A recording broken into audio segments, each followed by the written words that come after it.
The executive's green card application was about to be denied. Why? Because the salary seemingly was too high. The ability to pay requirement is a sneaky way USCIS injects themselves to deny a case. Let me share with you how we overcame that problem in this case. Let's get to it.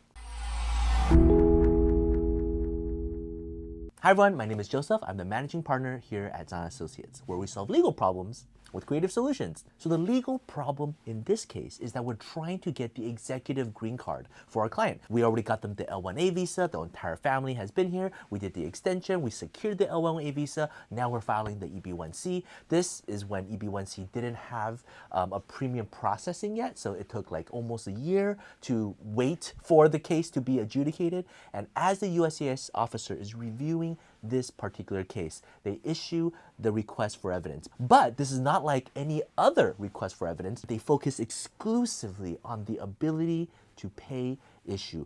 This was during the pandemic, and they wanted to make sure that the company, the entity filing this petition, had the ability to pay for the executive manager's salary. Now, this is not a foreign problem to us. We see this problem all the time in EB-2, EB-3 applications. In normal businesses, when you file an H-1B for an employee, when you're filing a perm, you always want to make sure, are you sure that the employer is able to pay your salary? Because if they can't, well, then your salary, your case is going to get denied. Even if you meet all the other requirements, right? You need to make sure that this is a well and healthy type of business. But I rarely see it in EB-1C. And this is why I say it's sneaky, because if the salary is low, USCIS always asks, normally an executive is getting paid $100,000, $200,000. How can you be an executive, this global enterprise, if you're only getting $30,000, $40,000, $50,000? So if they always ask that, you have to explain, you have to justify. Then they say no, because you are only getting paid such a low salary, because you have so few employees, the numbers just don't add up. We don't think you're an executive, so we deny your case. So therefore, salaries, you don't want to be too low. Salary now cannot be too high, because if the salary is getting like $150,000, $200,000, well, if the company is negative, how can you pay? How can you pay the executive salary? Everybody else is getting high salary, that's fine. You're paying taxes on it, that's great. But the executive, you getting that high of a salary, if you cannot justify and truly prove that your company can afford that salary, then sorry, it's like you don't have a sponsor. It's a very ironic situation to show up at an executive level application. They are leading top executives overseas. They're transferring over the US. They're investing hundreds and hundreds of thousands of dollars in the US. They're expanding market share. They're paying employees. They're getting other investors. It's a global business. And yet, are you sure you're able to afford your salary becomes the one thing that USCIS is looking for to deny the case? How do we deal with this particular issue? Yes, the company wasn't making that much money.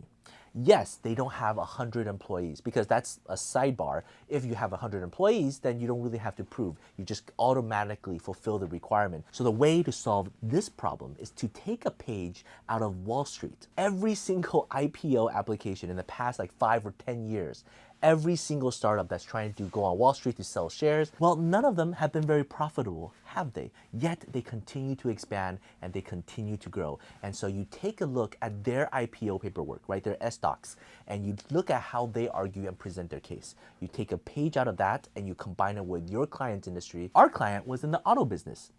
I wonder which auto company that transformed the world, that didn't make a lot of money, went public recently. Exactly. We borrowed from Tesla's IPO paperwork, copied and pasted, incorporated a lot of things into our application. It was a thick application, even though they only simply addressed one issue. Do you have the ability to pay? Because how do you prove that the company can pay in the future? Because it opens it up to talk about everything. So we had multiple people with MBA degrees working on this case, arguing that this company is going to thrive. Look at all the branding they did, look at all the suppliers, look at how they expanded from China to the US with all the things that they've done in between. It is a guaranteed success. The case was submitted and it was approved. So that is how you overcome the sneaky RFE. It's simple, one page, but if you don't address it correctly, USCIS has the ability to deny the case. And it's something so trivial, like, can you afford your salary? How can you not afford your own salary when you're the executive? You're the 100% shareholder of this large enterprise. It's insane. But here they are. That's what they're looking for.